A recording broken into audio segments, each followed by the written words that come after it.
And here we've made it to this sparkling shining waters. And those big rosettes of ice are floating in the sea of Lake Superior.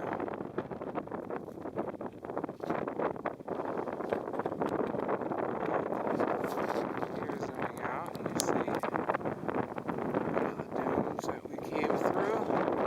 Purple hiker.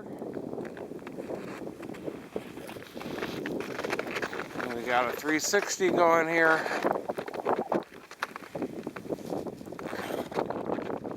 And that inlet over there is Grand Sable Falls. This is the result of 40, 50 mile an hour winds yesterday blowing ice against the shoreline of pictured rocks. Grand Sable Dunes.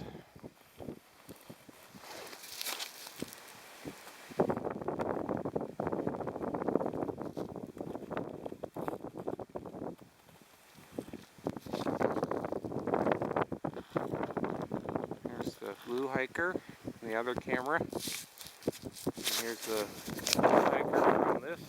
Along with the purple hiker.